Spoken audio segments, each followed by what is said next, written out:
Check, check, 1, 2, check, check. We good? We in this? We are live. What a treat for your audience. Welcome, Rescue Owners Live. Thank you for joining us for Season 2, Episode 6. Super excited to come to you in a brand new location.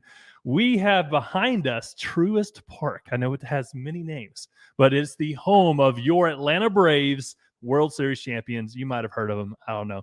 I am live in studio with this man, Thomas say the name? McCormick. The fourth. The fourth.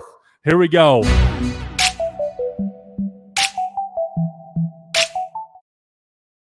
That's right, man. I made you an introduction. Thomas McCormick. I've always just called him Thomas, so I never even had to pronounce his last name before. I probably should ask you that before I, went on that. It's one of those things. Our relationship was built on the basketball court, right? That's where we first got to know each other. Dude, so this guy can ball. For the first month or two, it's just, man, that's all you were. That's all I was. And then you realize, oh, we should probably hang out after this. And that's when you learn people's names, right? Right. And where do we go for breakfast? Egg Harbor. Egg Harbor. It's my spot. I take everyone to Egg Harbor. Egg Harbor is where it's at. Did you like what you had? Yeah. Well, remember, except for the hash browns. Except, yeah, we had a little bit. What was that we knocked off the hash browns? I'm not sure what you did. You literally poured water on top of it. You want to tell them what that's all about? Yeah. No, bring it on. I was talking about the greens that we were swiping off of it. Oh, the chives. So yeah, I always forget to take those off. Well, so I was late showing up to the location to grab breakfast because I went to the address that was sent to me, but it was a totally wrong address. Anyway, so I show up. Kirk was surprised I'd never been there. I said, "Hey, I'm already ready to order." He orders, and I just do the same thing he did because I was impressed. It was pretty cool. But yeah, so no, I made fun of him for knocking his chives off the hash browns. I ended up doing the exact same thing immediately. Completely, you weren't even thinking about it. It was just instinct about it. Anyways, not the important part of the story. Something I heard, I think I'm constantly in a dieting state of mind, but it's kind of in flux, right? Some days you're more serious, some days you're not. This particular day, I was feeling like losing some weight. I must have seen a mirror and I heard a tip. The tip was, once you're done with your plate, because if you're like me, I always try to finish what's on my plate like it's a challenge. But once you're done with it, if you pour on your food, it sounds crazy, but you've then destroyed the food. You're not going to go back and eat it. And the discipline side of it becomes so much easier. So weird tip. And if that's the most exciting thing you guys get out of today's show, you're welcome. You can leave already saying you learned something. I love it. Okay, so this is kind of cool too, because we talk about this a lot. And that is, to the extent you take your body seriously, you'll take your business seriously. And your body is an outward, really what people see when they think, okay, is this guy inspirational? Is this guy disciplined? Is this guy accountable? And By the way, those are our core values: inspiration, accountability, transparency, alignment, a result. I mean, like literally going down those lists. People think about it. When they make a first impression, whether they realize it or not, they're going through all those things in their head. Right. And so, what are you as a business owner giving off when you walk into the room? Are you a thermostat or are you a thermometer? And what do I mean by that? Are you one of those people that take the temperature of the room and you're a chameleon? You just kind of blend in? Or are you that person who literally changes the temperature of the room? Everyone changes the temperature of the room a little bit, right? Right. I mean, when someone walks in the room, you're like, ooh, or you're like, what's up, brother? Yeah. And I'm sure It's you setting the frame experience for it. the room. Yeah. Right. And so like even here, I was watching you interact with birthday boy. What was his name? Hayes. Okay. So like, that's an awesome interaction. And like another person's walking straight by him, no eye contact. And like, that's the difference. Right. And so people recognize it. People gravitate to those types of people. You got to be magnetic. You got to set the tone. And on top of what you were saying last time, most millionaires have six packs. Right? Is that true? And there's a reason for that. I don't know. I mean, you were on Grant Cardone's yacht, man.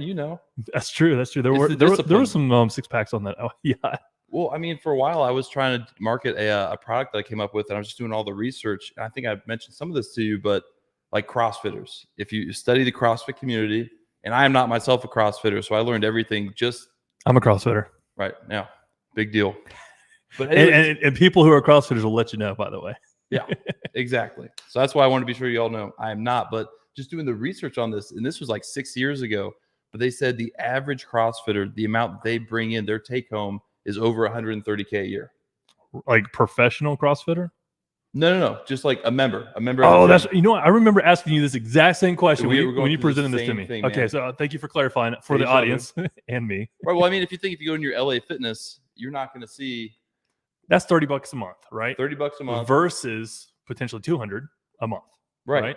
But you can also guess the kind of body types you're expecting to run into while you're there. Yeah. And correlation or causation, you kind of make up your own mind, but you see that pattern happen over and over and over. And that discipline, if you have it in the gym, you're likely going to have it in your business as well. I love that. So if you are joining us for the very first time, this is Rescue Owners Live. I'm your host, Kirk Mote. I'm with you every Tuesday from 7 to 8 p.m. Eastern Standard Time. And this is season 2, episode 6. So season 1 was all last year. We started mid-year and we did 30 plus episodes. And then now we're, 6 episodes into season 2, which we started, first of this year. So we're 36 episodes total, which is exciting. So like, if you haven't heard of us, that's my fault, not yours. I take full responsibility.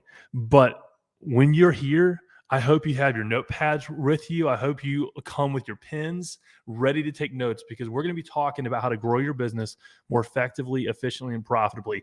We're going to be talking about sales. We're going to be talking about, pitfalls, failures, things that we've experienced and we want to bring to you so that you can, I guarantee you, if you listen with like a learning mind, you will be able to take something away, even if it was putting water on your hash browns, Yeah.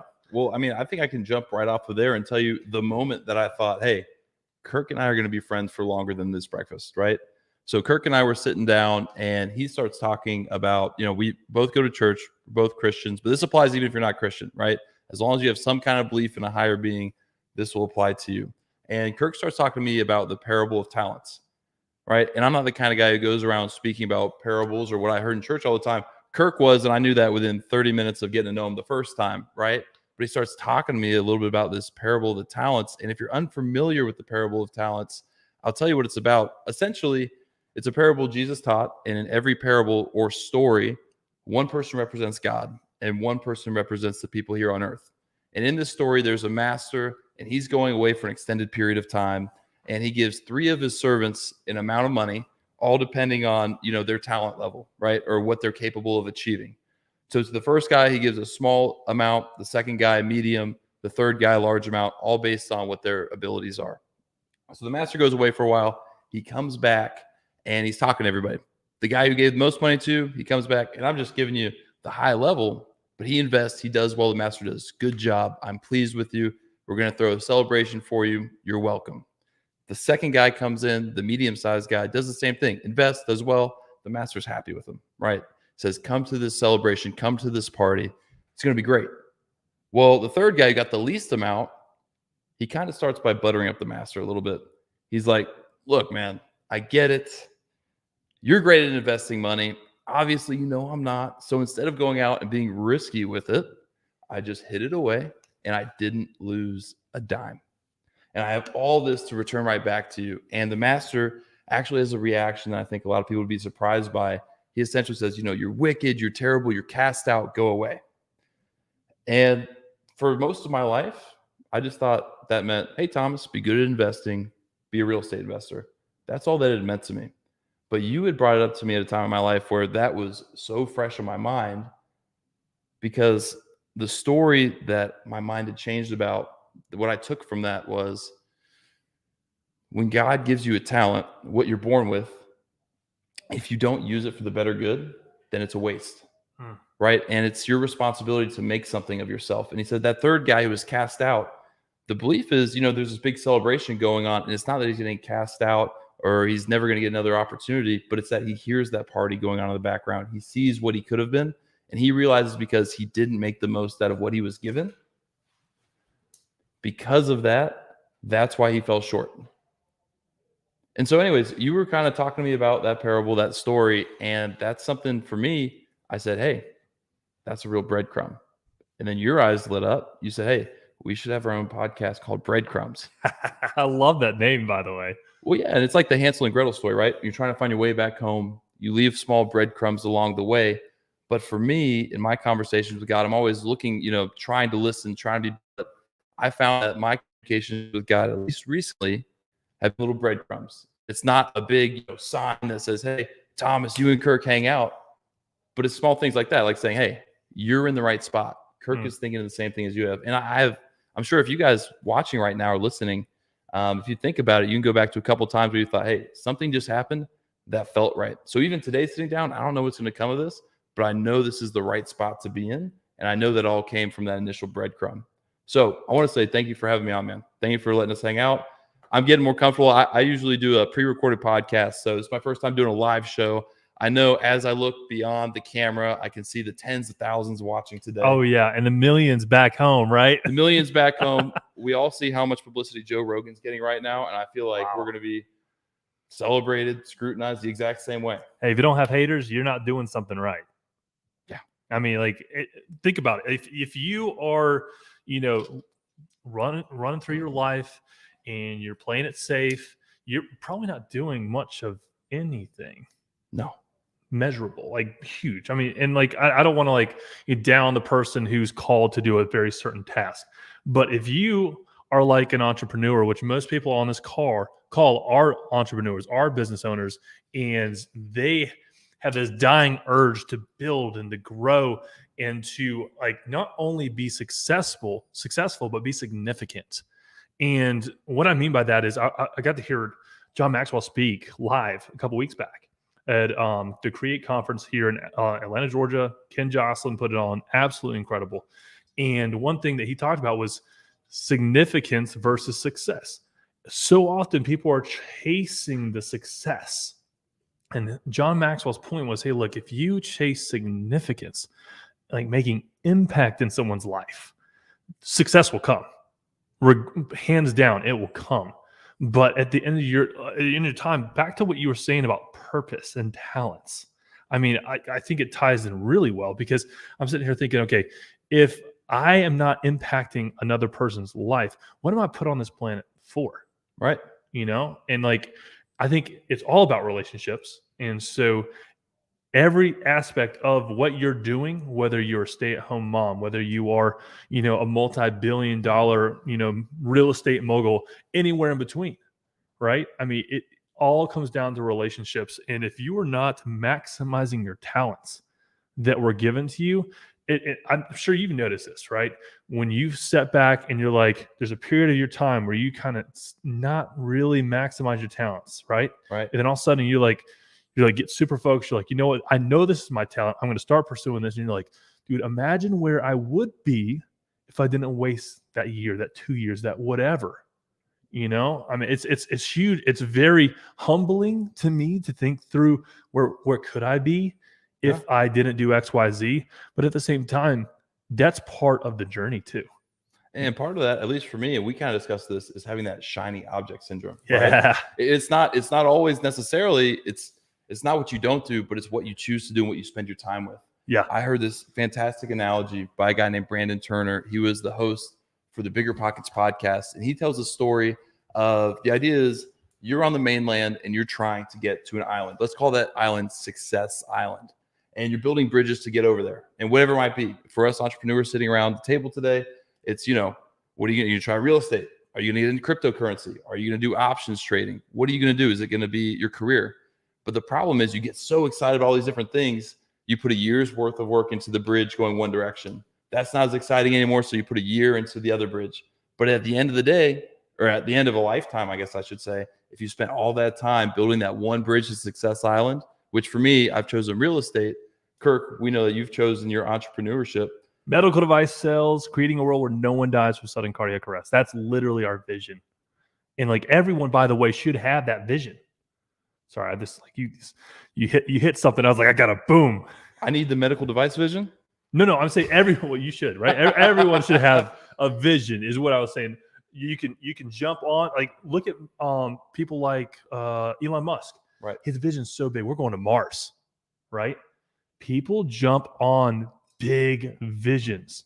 If your vision, if you've only done, X amount of dollars, like $5,000 or $10,000, $100,000, and you haven't even broke $250,000 per head yet, what happens here is like people are like, okay, so why am I following you again? What blueprint did you create? Nothing. Okay. So that's the biggest thing. Like, hey, what's the biggest thing you ever built? What's like, how big did you build it? What did you sell it for? Like, how many people did you manage? Like, all those things are like a big part of when people listen to somebody asking those questions. And it's like, dude, it's pretty sobering. And you learn really quickly that, oh my gosh, everyone out there, everyone in the mother is like, oh, I'm a coach, I'm a mentor, I'm a whatever, right?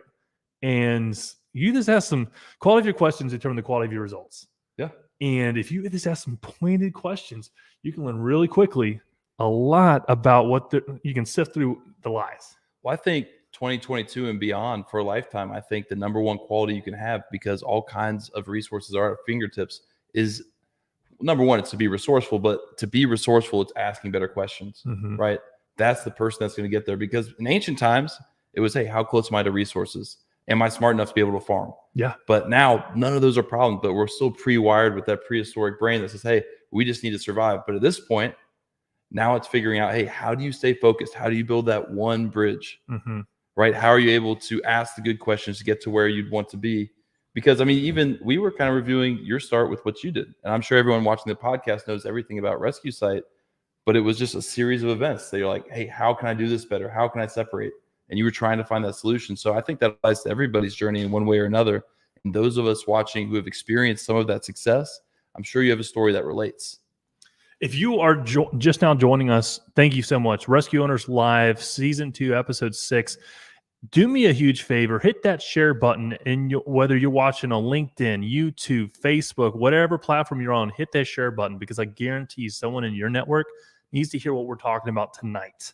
So with that said, I do want to kind of go back to something you said earlier about, the shiny object syndrome, because I know so often, it's not just me, it's not just you. It's like, I think it's kind of a entrepreneur syndrome, a little bit. Everyone has a little bit of like, oh my gosh, this guy just made $1 million. This guy just, made 10. This guy just made 100 million in like 18 months. Yes. I'm like, man, okay, am I in the wrong, whatever? Am I doing something wrong, right? That guy we're talking about, pursue that. NFTs. Right. He talks about nonstop, and he's making a ton of money sitting right next to me. And I know. You're just like, what? And so like, here's the thing, that when people come to me and ask me, hey, Kirk, what is going on here? Like, what should I pursue? And we'll do a meet and greet, and they'll say, hey, my name is John. I was like, hey, my name is Kirk. What do you do? He talks, and then, he'll say, hey, Kirk, what do you do? I'll say, I'm in medical device sales. This is kind of the easiest, surface level. And then like if they want 80% of it, if they want to learn more, then we'll dive in deep. But I'll say, I'm in medical device sales. He goes, dude, you must be killing it. I was like, dude, what do you do? He goes, I'm a landscaper. I'm like, dude, you must be killing it. Why? because of commitment. It doesn't matter if you're a landscaper. It doesn't matter if you are doing, cleaning a building. It doesn't matter what job you're doing. If you are committed to it and committed to the growth and have the vision, the mission, the core values to back it up, you're going to be successful. You're going to have significance. You're going to make impact in lives.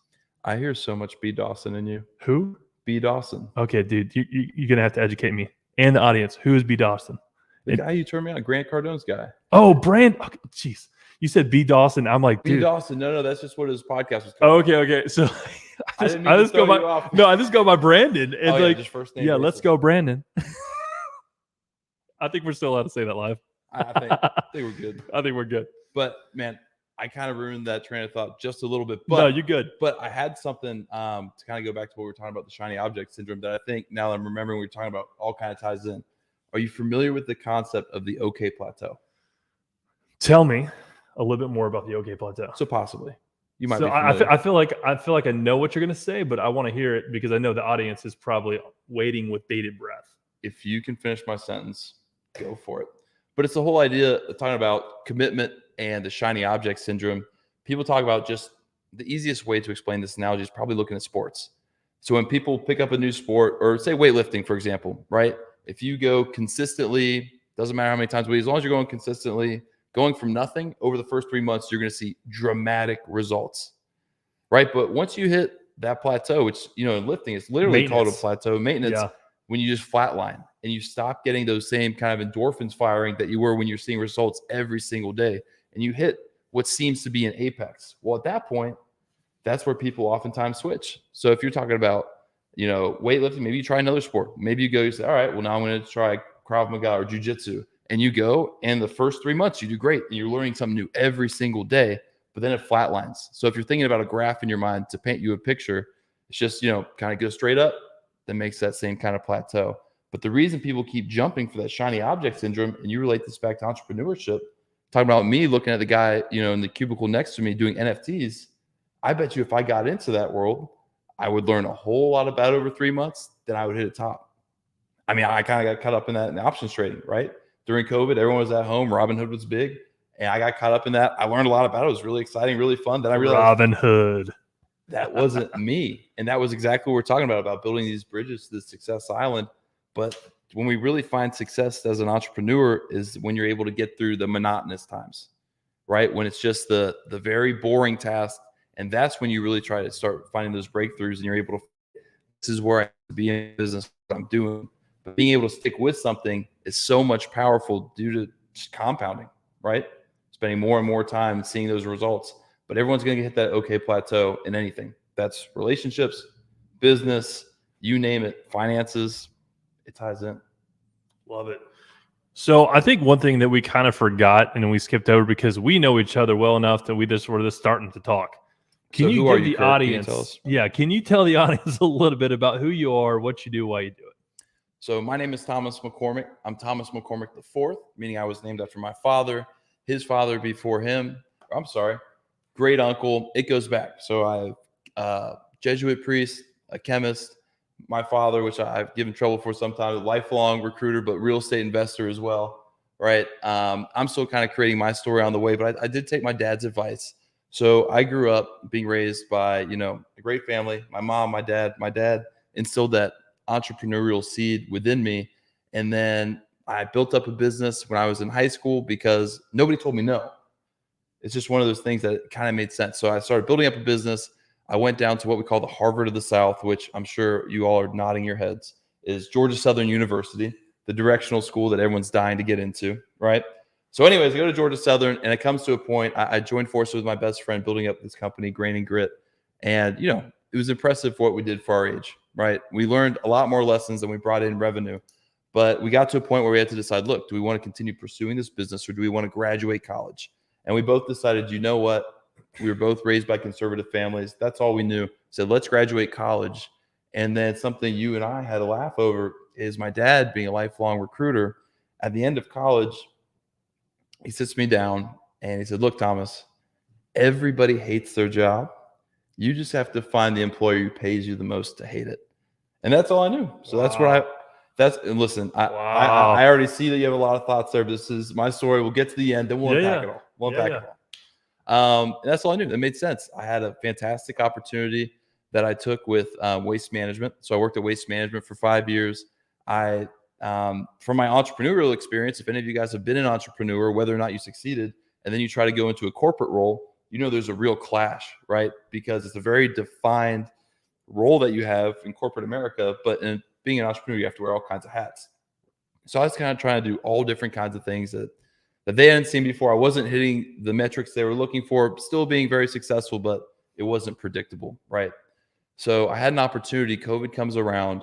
They downsized their workforce, and they said, look, Thomas, we're going to, they gave you an option for this fantastic package. And at that point, I had built up a rental portfolio of long-term and short-term rentals.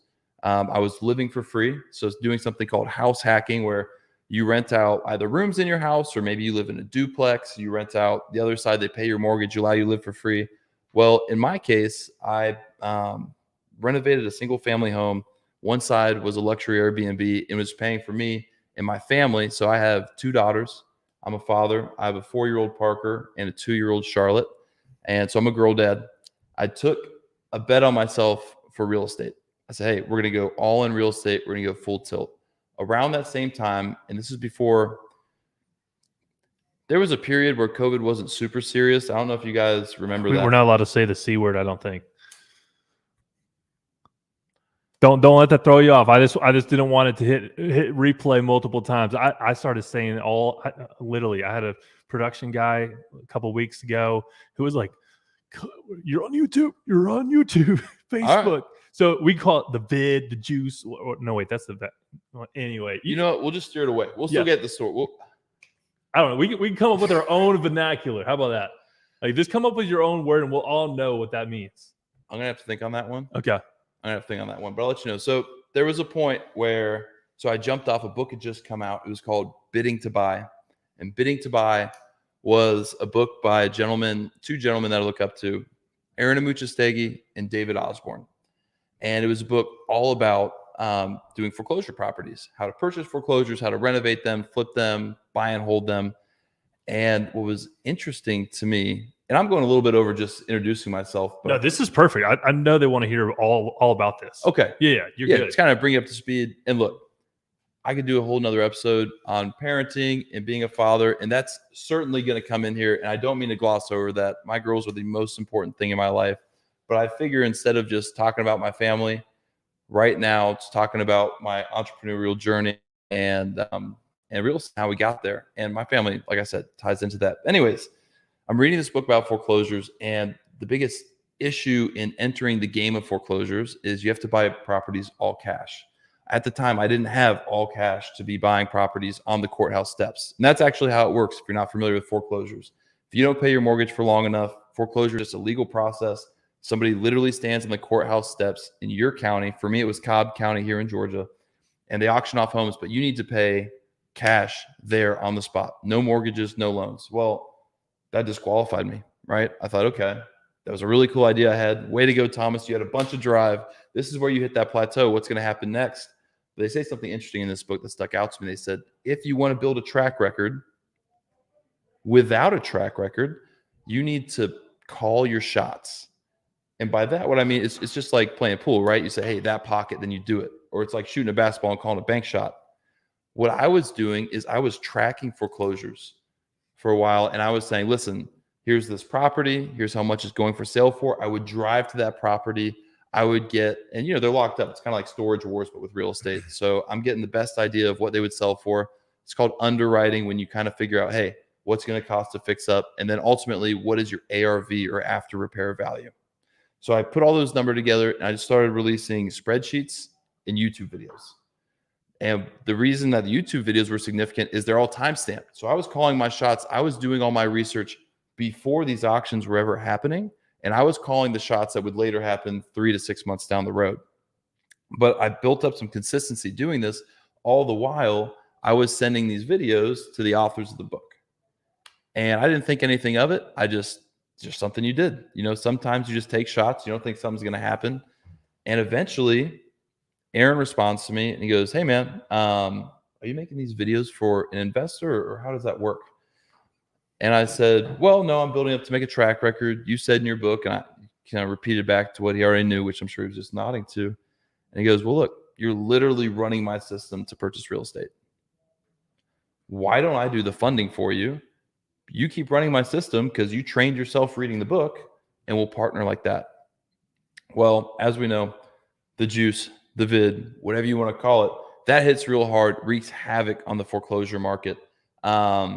If you're trying to in what way, by the way? Like, good question. Yeah. So, and you have to excuse me. I typically speak to real estate audiences, right? So this is kind of fun to thank you. Stop me if I say anything. Yeah, no, this is cool. Like, I appreciate you actually breaking down ARV because, a lot of people don't know the lingo after Right. rehab or repair value.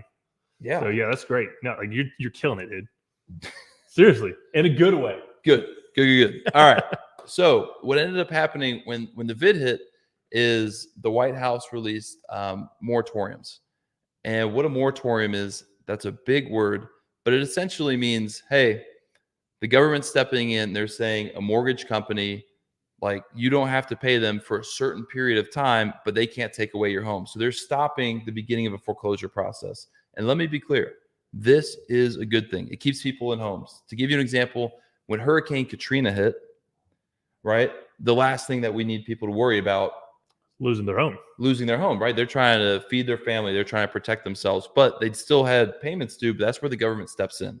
So prior to the vid hitting, where we would see this primarily in the US was for natural disasters, right? So this was an unprecedented use of a moratorium, and we saw that expand if you were tracking the markets. But if you weren't, we saw this moratorium draw out for the better part of 2 years, I should say.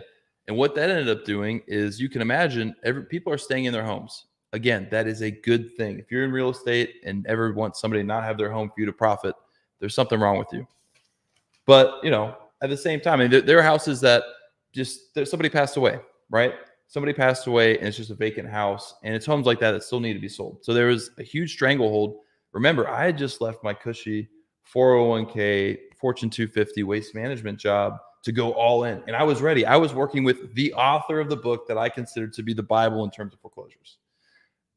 Well, it stopped. That well dried up. Nothing came. There were no deals. There were more investors than there were deals coming. The deal flow dropped by 90%. So has this ever happened in history of real estate foreclosure market? Like that's a big drop. Yeah. So it's a huge drop. Certainly not in our lifetime. Yeah. It was unheard It's of. a big deal. It was a huge deal, and people didn't know what to expect. People are scared. They're scared, yeah. Right? Well, if you're feeding your family, sure, based on foreclosures, which the people who usually do, are real successful. There's a lot of money in real estate, and they have plenty in reserves to take care of their family. I was a different story at that point. Yeah, you were still building I was still building up, and people always talk of, hey, look, don't take a step, take a leap of faith, but let's not take a leap of faith off a cliff. Yeah. Let's take a leap of faith and maybe take a step off a curb. I gotcha. I felt like I was doing that. I had the most qualified person I knew, who, again, I'd only been listening to him on podcasts. I thought, there's no way this guy's going to reach out to me. So anyways, I get to a point where I just have to, this might be something interesting. If you're ever in real estate, you don't have the kind of money you needed. I made a deal with Aaron and his partner, Curtis Roddy. So they own a couple companies, real estate companies, having to do with foreclosures and prop tech, which is short for property technology, if you couldn't make that leap yourself. But, anytime you're trying to get AI working with real estate, it's exciting stuff. But we had a deal where they would put up all the funding. I would do all the repairs. I would manage everything. And then we'd split profits 50-50. But because there was such a decrease, we didn't know when it was going to end, right? We didn't know when these moratoriums were going to end. 3 or 4 times the White House had kicked that can down the road. And if you know anything about, market failure, market crash, one of the final stages before a market finally crashes, it's government stability, right? So it's the government artificially injecting themselves in the market, to stop a crash. We can see this in many different ways. Printing a ton of money is one way that the government will artificially insert themselves. But here they're artificially inserting themselves through this moratorium, which we'd never seen one that long ever. To your point, completely unprecedented. Completely unprecedented. That was the word I was looking for. You said it earlier. I was just pulling from what you said earlier. Thank you. Yeah. Thank you. So anyways, I get to the point where I'm at the end of everything I had done. I spent all my money. I come to Aaron. I said, look, man, I want to keep doing this. I believe in the process, but I can't support my family, and I'm going to have to go back to corporate America. And that felt like such a huge failure at the time because I had taken that bet on myself and I thought I was ready. I thought I had finally gotten to the point where I was telling myself, look at myself in the mirror and say, Thomas, you're in analysis paralysis. You know the stuff. You're literally working alongside the teacher that taught you all the notes that you've been taking. And I took that leap. I was like, I woke up one day and said, you know what? I'm ready. This is the opportunity I was looking for. Just didn't work. So I was going to tuck my tail between my legs, go back to corporate America because I know I can make money there with a reliable salary. Aaron says, well, hey, why don't you come work for me? And, we negotiated salary. We went back and forth. He had just acquired a new company at the time. So I became the head of sales for 2 of their businesses, which was great. I learned a ton. And I think as much as the revenue that was coming in was just really learning and being next to the mentor. So I'd be flown in and out of Texas each month. I would manage foreclosures all around the state of Texas with plans to eventually expand. So I thought that they had a natural progression of a product that had never been created before. And I wanted to be the one spearheading that in Georgia.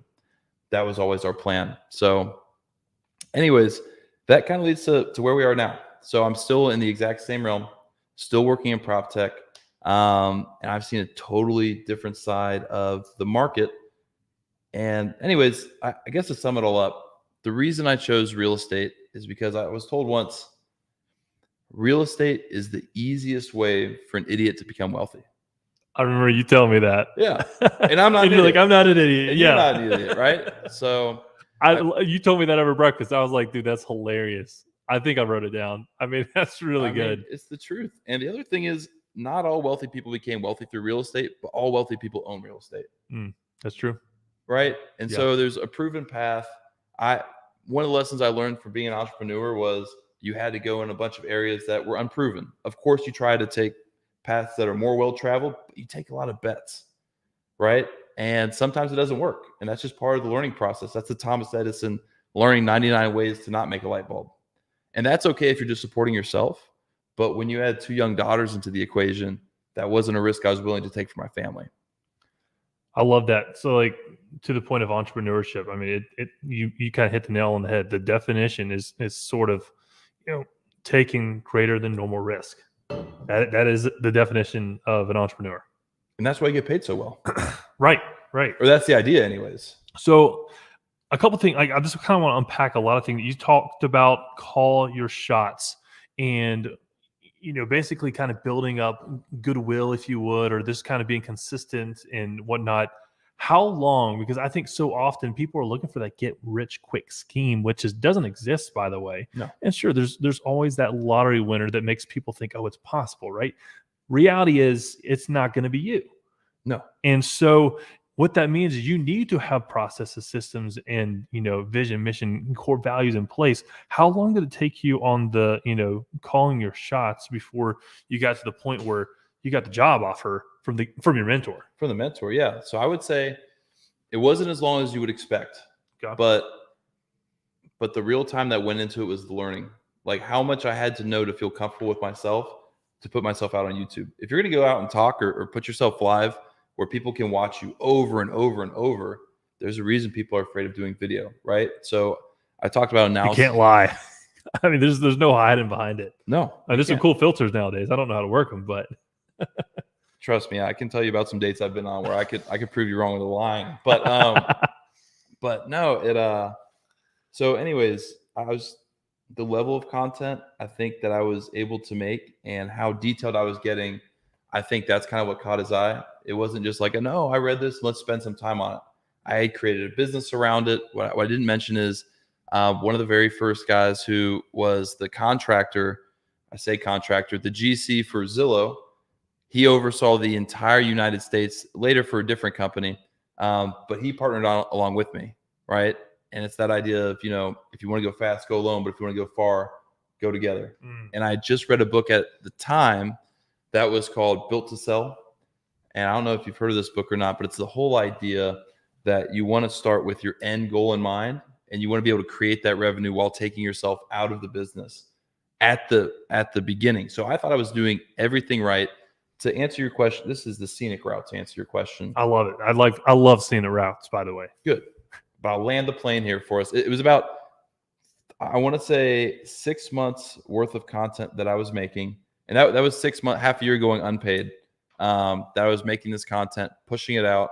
I met some incredible people, but ultimately, you know, I was able to go with the author of the book, who I thought, this is the best guy in the US in terms of foreclosures. And I was able to work directly under him. So 6 months, half a year, unpaid.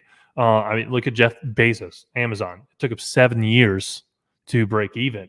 I mean, this is not something that this happens overnight. This is, wouldn't you agree?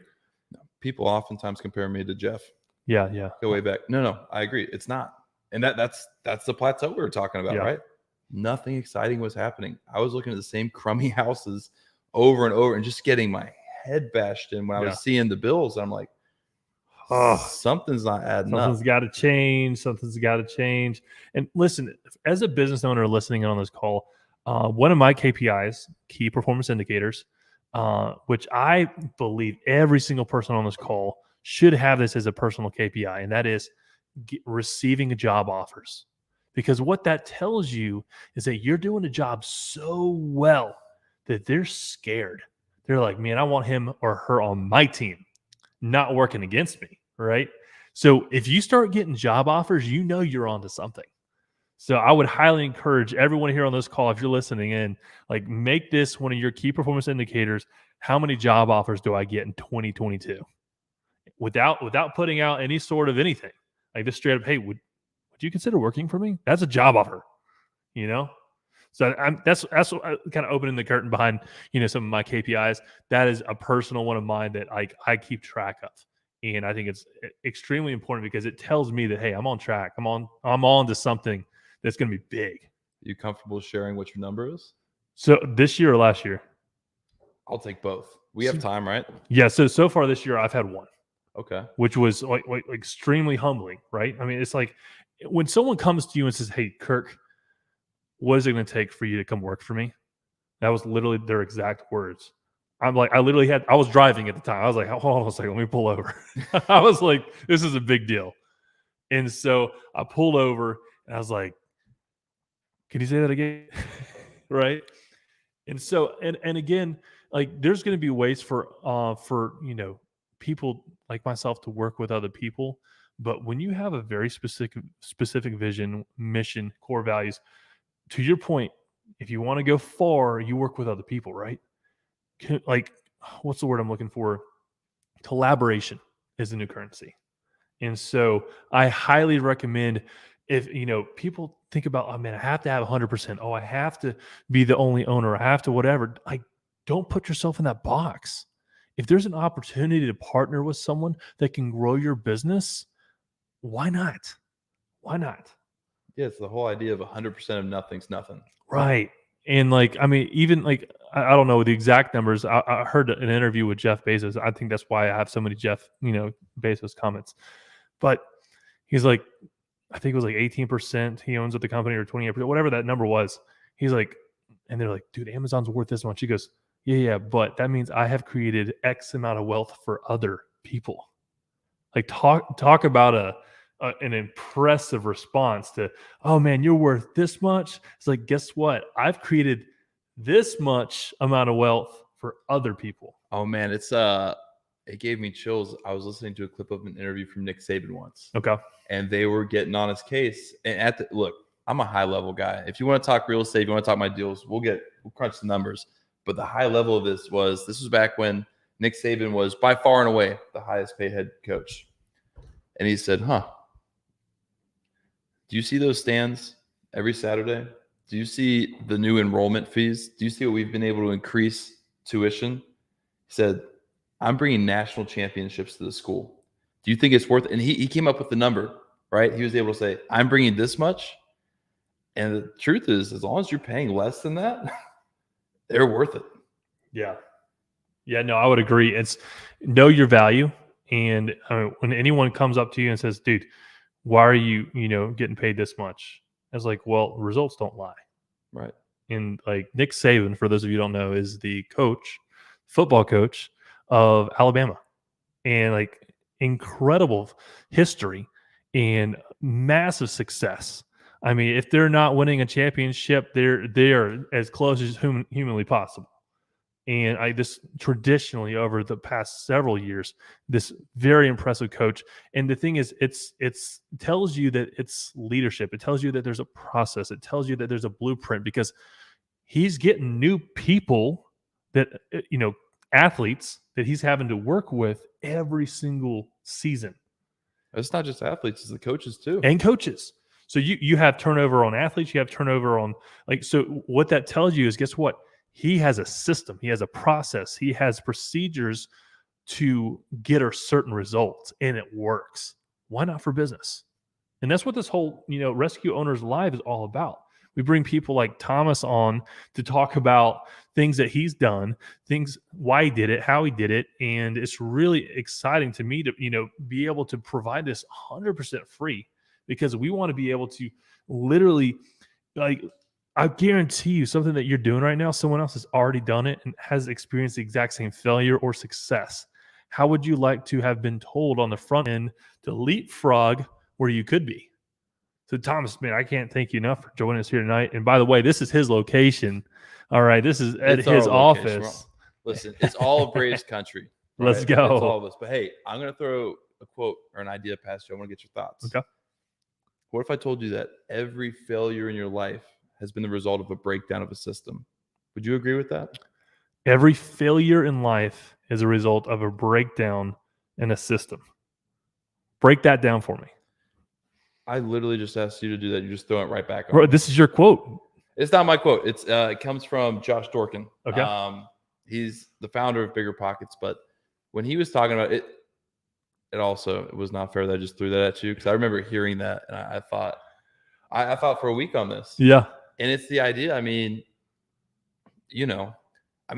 that you bought a car that 6 months later breaks down. What parts of your system were you not working beforehand to make sure you didn't get there? Okay. It was a reputable seller. Were you checking the Carfax? Did you take it to a mechanic? Okay. Right? Yeah. But you can expand on that. The same idea with like a house. What if you get in a terrible house with a broken fountain? Like, what are you going to do different each time? And the more experience you have, the more layers you're able to put in each of those systems. So I'm not asking that to expose your greatest life failures, but it's one of those things you can stay up late at night thinking about, right? Maybe if you don't find the right partner, did I know what I wanted first? Was I taking the right steps to vet out that person? Did I make sure that our goals were in alignment? Right. And then, people say that failure is the best teacher.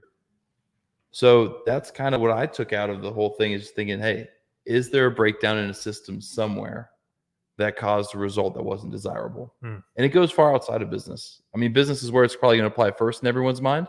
Maybe you hired that employee that you hired because you're just growing so fast and had to get crap off your plate, right? And those employees rarely ever work out. But maybe you're actually able to put the processes in place, have the right screening, and you find the perfect person.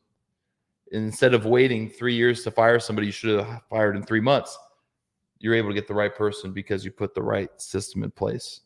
So, would you agree with that? Yeah. So say the phrase again for me. The phrase is, every failure in life is a result of a breakdown of a system.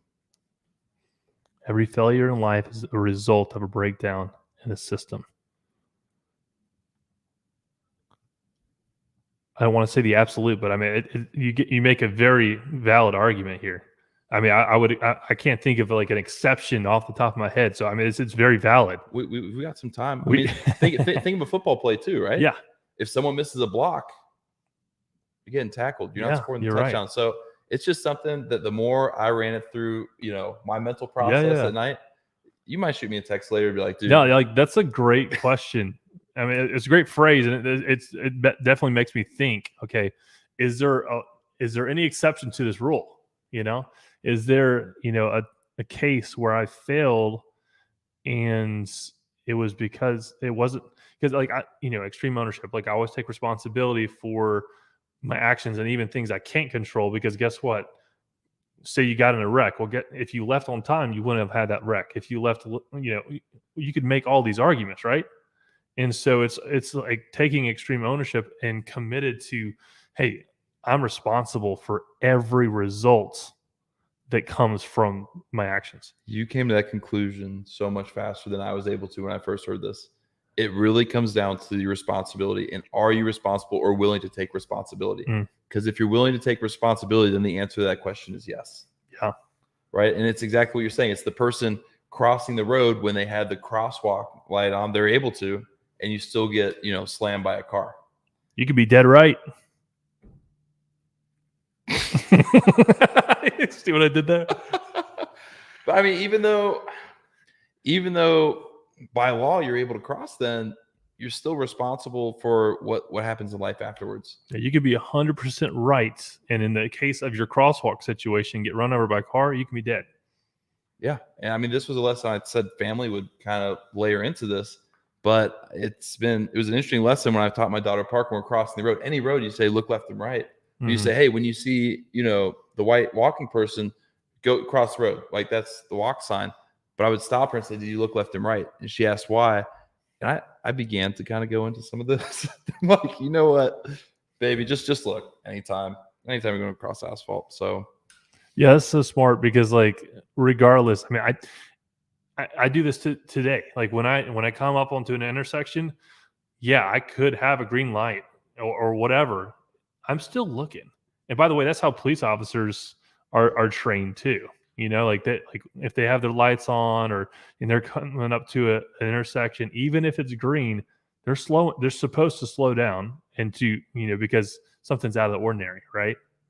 And so it's pretty impressive that if you can start taking those types of things and apply them to your personal life and in your business, I mean, take full responsibility for everything. Imagine, I dare you. Okay, if you're listening tonight, I dare you to try to take full responsibility for every single thing possible for the next 24 hours. Just see what happens. And even with coworkers, even with, at the grocery store, whatever the scenario is, take full responsibility for everything that happens negatively or positively and just see what happens. You're right, my bad. I take full responsibility. We have conversations when we sell, right? And it's like, hey, have you heard enough information to make a decision? And they're like, no. And then you start to ask quality questions to quality of results. So, hey, there's only two reasons you want to buy.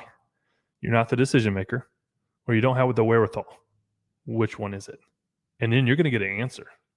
Come to find out, maybe they're not the decision maker, or maybe they're like, dude, I just don't have the money. And that's fine. Guess what? Now you're able to say, hey, I take full responsibility. You don't have the money to buy my product, because if you were on my product 90 days previously, you wouldn't be in this position. That's taking full responsibility. I had a phone call like that today where something went wrong, and this lady called me. She was all in a bother, all in a fuss. And naturally, it feels like right. You're like, no, I'm right. You're like, and I can put her in a place or whatever. You're in the wrong, but man, the number one diffuser, and this works inside the house too. Yeah, it sheds lights on how ridiculous the other side is sometimes. When you say, you know what, in this situation we're talking about, she was saying something that she didn't agree with, and it was such a nuanced detail of the larger deal, something I never go over with. Sure, but you run into personalities where people just want to be involved. You know what I mean? She was one of those. I'm not one of those people, so I have a harder time relating. And I didn't know it was one of our first calls, and she is just giving me the business. And I said, you know what, Catherine? It's time for me to take some responsibility here. It's my fault that you didn't know that. That turned everything quick. You know it did. Well, it's also like you feel that silence might as well be saying, so what do you want to do now? Right. It's like you completely diffused. She was ready for the fight. She was ready for the argument. And then you're like, you know what? You're right. I take full responsibility for not explaining something to you. They're like, I can't say anything to that. Try it. I dare you. Try it in a conversation that gets heated, that gets, frustrating on both sides. Take a step back and just be like, you know what? You're right. I take full responsibility because guess what? I did not properly communicate to you X, Y, Z. You're going to experience this tenfold if before you say this, you're in the right. And you're gonna know when this conversation is gonna come. And I dare look, take the leap of faith. I probably if we're wrong, then unsubscribe, right? It doesn't hurt me at all. Hey, like regardless of subscribing or unsubscribing, I would say like email me. Like let me know your experience. We'd love to hear about your actual experience using this technique. And again, so often salespeople or whatever get this bad rep for always talking quickly, always having the answer, knowing how to handle objections. And yet there is some of that, involved in sales. But when it comes down to it, I think it's a hard thing. And people can tell if you are sleazy. They can tell if you're just coming from a place of, pure authenticity. And I think that people can see your heart. So don't be afraid to show it. It's a skill you got to learn, right? The skill is you got to be able to sniff out BS as fast as possible. So people's radar, people already in class, particularly if you're in sales, if you're any kind of entrepreneur, you're in sales. Yeah. They're looking for that first. And if you give them any excuse to say they're right, it's the confirmation bias. I knew I was right. And then just going off. And I would say everyone's in sales. And we were having this conversation on the way up to the show tonight. And like the idea of your kid coming to you and say, Daddy, I want a puppy. That puppy is going to be something that she's trying to sell her daddy on, right? And she's not going to stop that until she gets it. That's a sale. Your spouse coming to you saying, hey, what are we having for dinner tonight? I know Beth is listening. And then what it's my job to, I always have pizza. Like I love pizza. You love pizza too, right? So my answer every night is pizza. And she gets tired of that. But if I really want pizza, I got to be able to sell that tonight's the night we're having pizza, right? And so it's as simple as, a meal, like every part of your life, you are convincing someone to do or not do something at some level. So sales is everywhere. And so I don't want you to feel like, oh, that's the S word, right? Like don't say sales. Like there's nothing wrong with sales. In fact, that's what makes the world go round. Like without salespeople, you're not getting your groceries.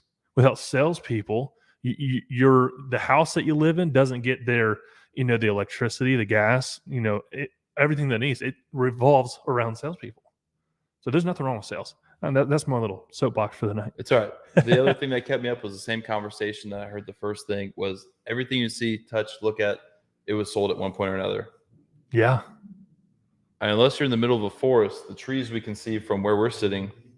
Yeah. So anyways, but I said that family would cross over and we're talking about sales. And one of the pieces that we talked about during breakfast that we thought would relate really well to your audience is kind of talking about how I got my start in negotiation and sales and the tactics that I know that I'm going to take on and I'm going to use with my own daughters because they work so well for me growing up. Do you think that'd be good for your audience? Let's hit it, dude. So one of the questions that Kirk and I go back and forth on is sales nature or nurture? And we can get a little bit more into that. I hope that's the first thing we unpack when we get here. But from a very young age, my sales career started when I told my mom, I said, Mom, I'd like to, make some brownies for my kindergarten class. Could you give me a hand? And she said, oh my gosh, Thomas, that's so sweet.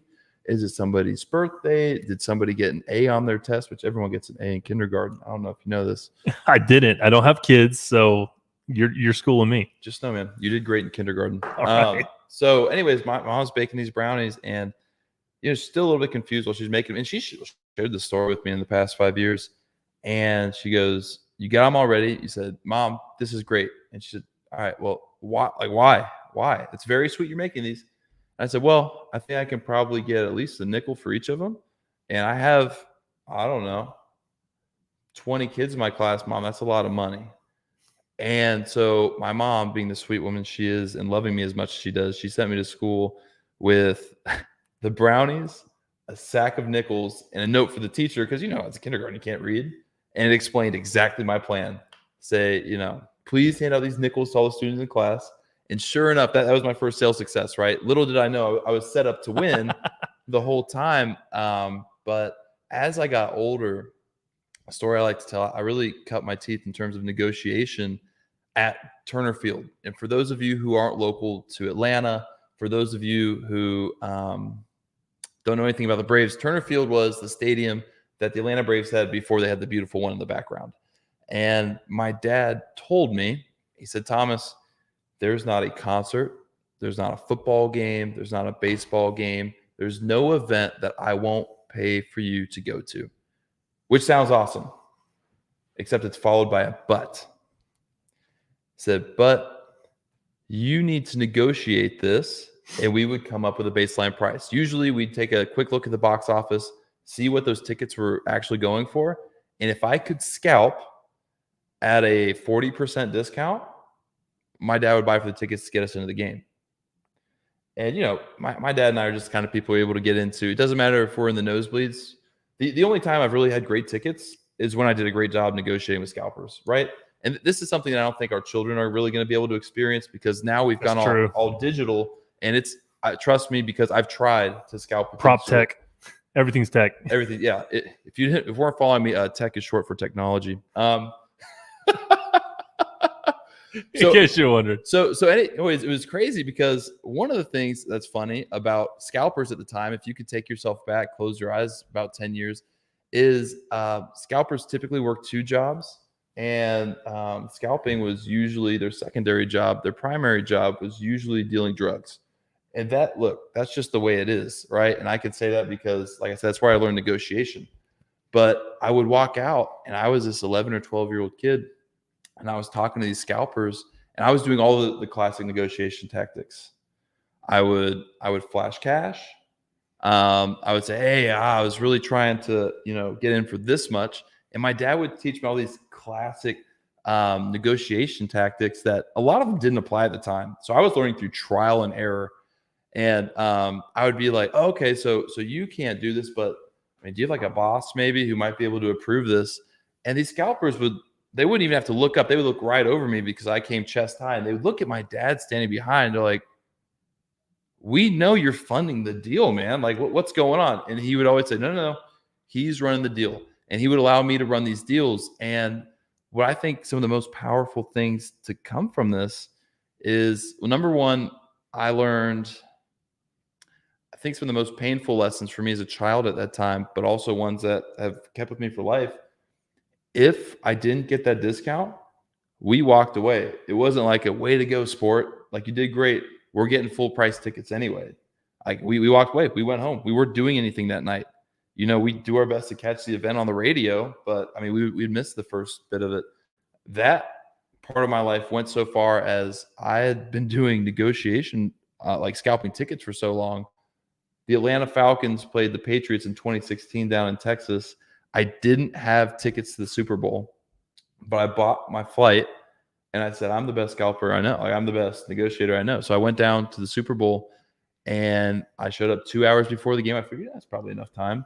And the digital ticket sticks out in my mind because I think this was probably one of the last major sporting events that had paper tickets. And I know that because fakes were being sold left and right on the streets. To get a nosebleed at the time, now in LA it's like $8,000 to get a nosebleed. At the time, I had budgeted $1,900 and they were going for $2,400. There were fakes being sold left and right. And the biggest event I had to walk away from, I didn't go to the Super Bowl, guys. And the crazy thing is that was not the most disappointing part of that night. And you'll know what I mean if you're an Atlanta fan. But so anyways, it was that, but it carried over. It wasn't just events. My dad would also say, hey, Thomas, you can have any toy you want.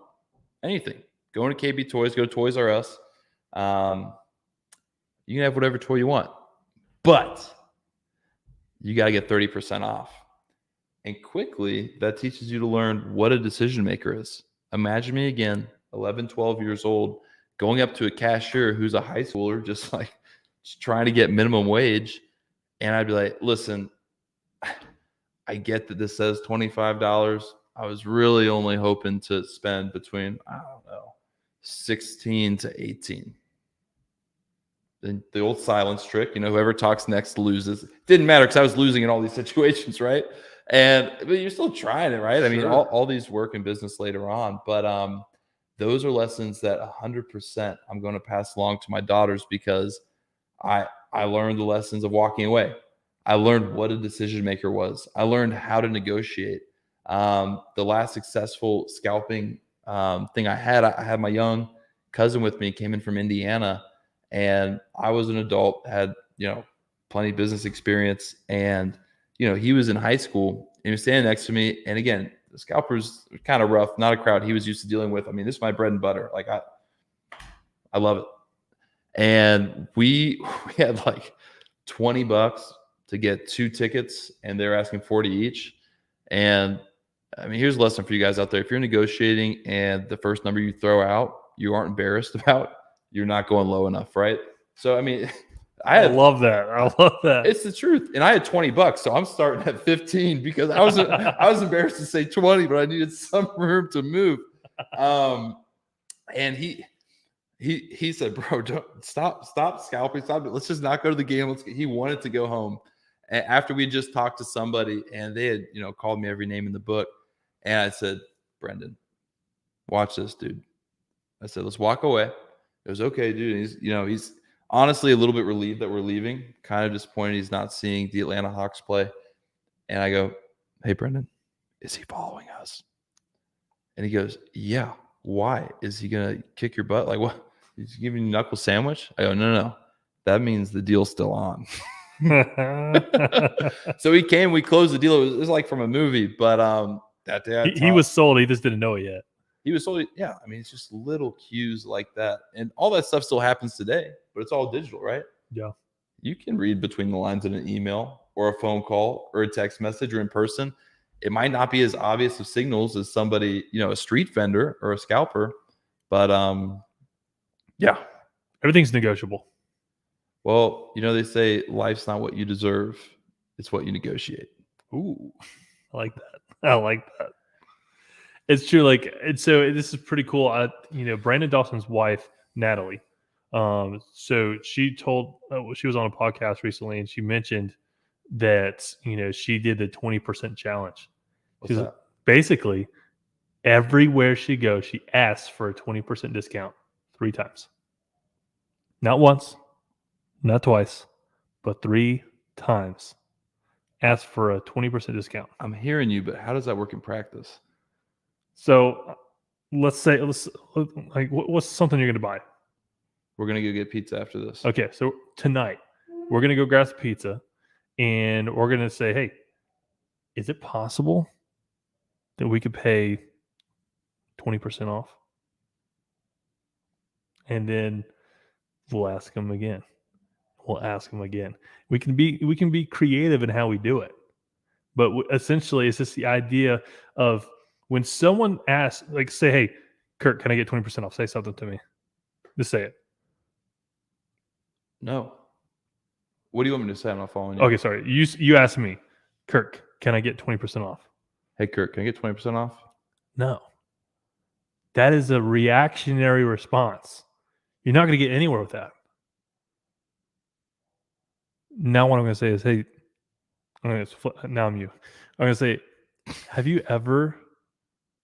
has there ever been a 20% discount offered, like, ever? Because now we're starting, we're being like, okay. Is the third, what would it take to get one? Something along those lines. So look, I have an idea to create some content. Okay. We'll do this live. Yeah, we'll do it for the pizza. we'll film, if we're successful or not. Love it. So anyways, B Dawson, I call him Brandon. Brandon, let's go. So his wife, the 20% challenge. And I kind of threw the three thing in there. I know that she did the 20%. This is how my brain works. When I hear a story, I kind of like add to it. I feel like we're going to be in one of those Pam situations Yeah, from yeah. Step Brothers, like 20%, then you go, No, then I go. your turn. Tag team. So yeah, basically, yeah, I heard her say that she was like, I'm going to go and do 20%, like ask for 20%. I added the 3 extra parts to the end because I know as a salesperson, when you're on the phone with somebody, they're going to say, not interested. How many people say, like, hear that and go, oh, I'm so sorry. Have a great day. Right? Say not interested to me. Not interested. Of course you're not interested. You don't have enough information to be interested. Let me ask you. And you go straight to your fact-finding question. How long have you been a CPR instructor? Boom. And then, like, if you were a CPR instructor now, it's gone. So yeah. So like, you need to have a sales process, right? Right. Well, I mean, that's part of the reason that so many people hate sales is because they say, look, I don't really like selling products I don't believe in. But the truth is, I mean, you're not doing a good enough job explaining it. You should never sell something that you don't believe in, because if you don't believe in it, that means you aren't well educated enough to sell the product. Yeah. Yeah. Right. So it looks like we're in overtime here. We typically go an hour. We're 10 minutes over. So I'm going to wrap this up with kind of like a final question. Bring it. So tonight we talked about a lot of stuff. I mean, we talked about purpose. We talked about commitment, talents, your experience with grain and grit, waste management. There's so many things. You gave us some great books to read. Bidding to Buy. Is that what it was? Bidding to Buy? Yep. By Bidding to Aaron Buy. Mustegi. Yep. Built to Sell. Built to Sell. Yep. I mean, we talked about KPIs, real estate market. A lot of content was delivered here tonight. As far as, kind of like a final question, what would you say is the biggest lesson you've learned, or best advice? You can kind of like mold the two, or unless you just have something right off the top of your head. Yeah, breathe comes to mind. The best advice I've ever received. It's funny because in different seasons of life, different pieces become more relevant. Why don't we do this? I think on it.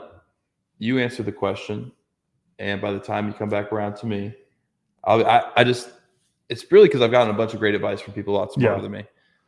Is there one that just kind of like this stands out to you, like, man? I got you. Okay. It's just that, yeah, it's that you're the lump sum of the 5 people you spend the most time with. Ooh.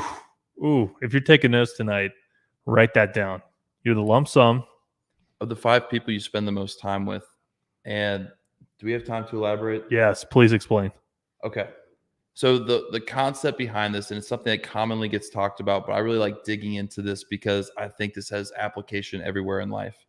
At the most basic level, it's exactly what we said. The 5 people. So you think the 5 people you see the most, you interact with the most, you become like them. So if you're thinking of your friend group, or maybe just the people you work with, the one who's the most pious of that group, right? Or maybe makes the best decisions financially, spiritually, relationally, you're more than likely not going to do something that outmatches him or her in terms of that piety, in terms of, how faithful or great they are.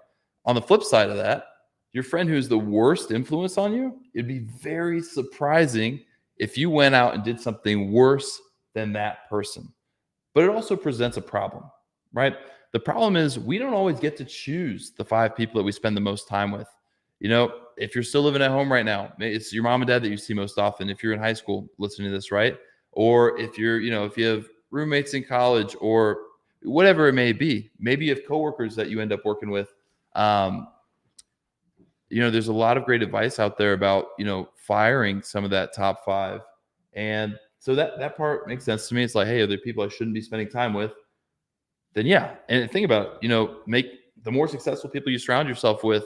If you start deleting those people, deleting's a harsh term, but if you start spending less time with the people who are bad influences, and your closest 5 people in your life are great influences on you, and you want to be like them, like you're starting to tighten that window for your decisions. Good decisions here, bad decisions here.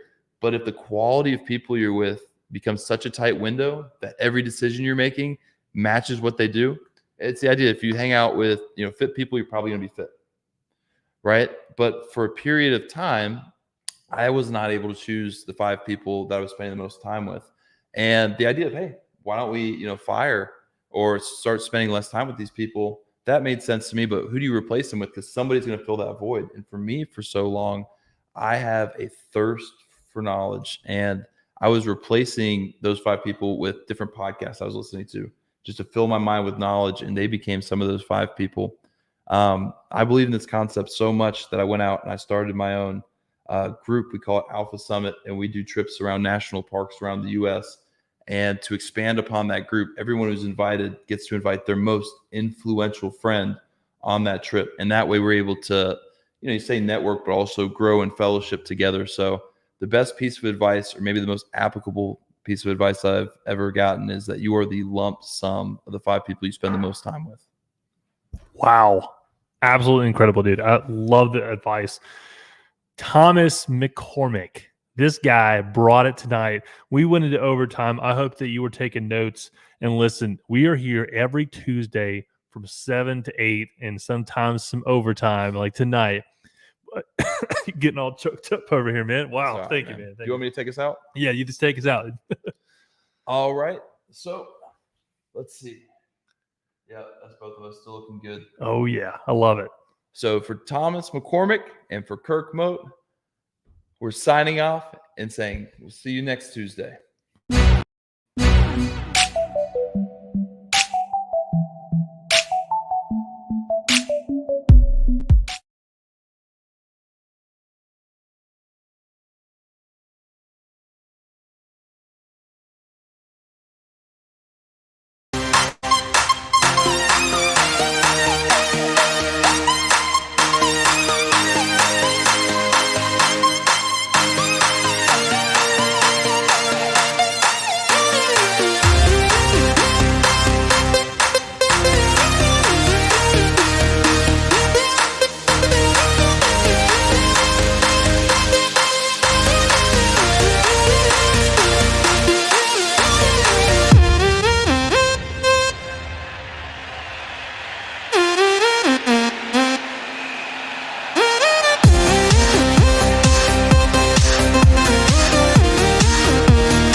you.